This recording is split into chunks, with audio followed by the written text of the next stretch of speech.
عملة من العملات القديمة المعدنية اللي بتكون في عملاتك، وانت قبل ما بتفرز عملاتك بتبيع العملات دي كلها بالكيلو، وبعد كده بتكتشف ان كان عندك عملة من النوادر ومطلوبة في السوق المصري.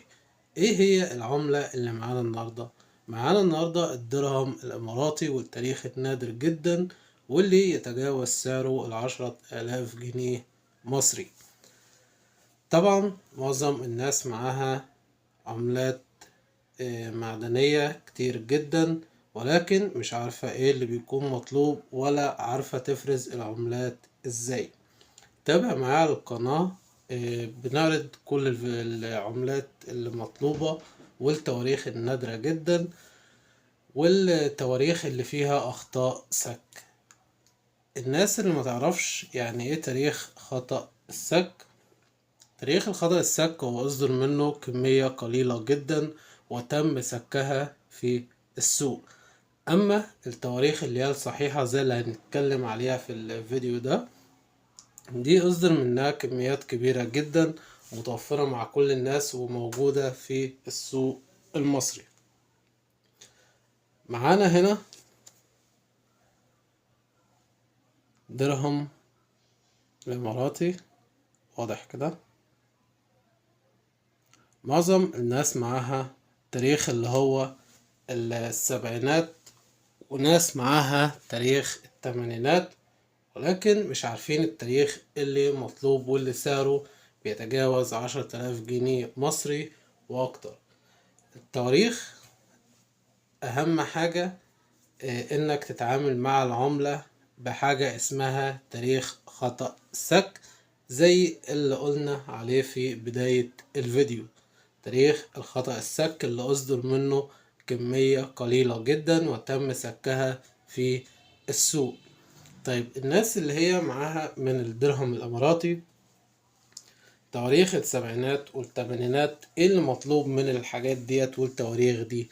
التاريخ الوحيد اللي مطلوب بالنسبة للدرهم الإماراتي هو تاريخ 1986.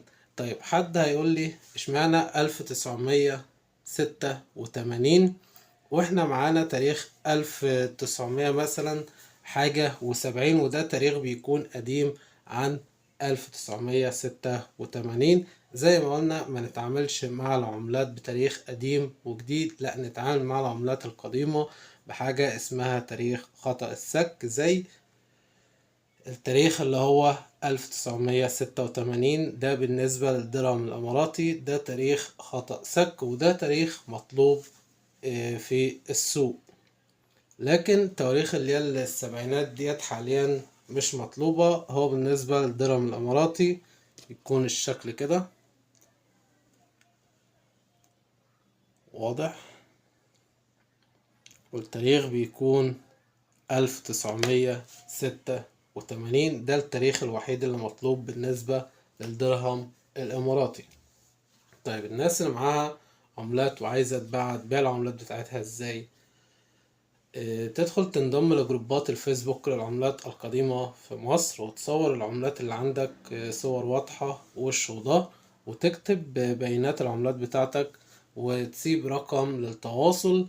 والناس اللي بتسأل هل نحدد سعر العملات ولا لا، ديت حاجة براحتك. انت حابب تحدد السعر عادي جدا بتحدد السعر، حابب تسيب السعر يجيلك كتقييمات عادي جدا بتسيب السعر يجيلك تقييمات. طيب الناس اللي هي معاها العملات من النوادر اللي هي تتجاوز سعرها 10,000 جنيه مصري، حابين ان هما يدخلوا العملة بتاعتهم في مزاد علني.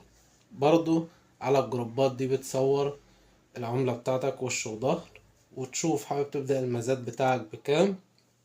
وأهم حاجة تخلي المزاد بتاعك متاح لمدة 48 ساعة، عشان الناس اللي بتخلي المزاد بتاعها متاح لمدة 24 ساعة، المدة دي غير كافية لجميع الأعضاء إن هم يشاركوا في المزاد بتاعك.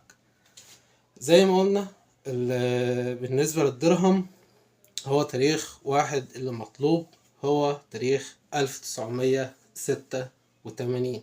أما بالنسبة للتواريخ التانية دي مش مطلوبة حاليا.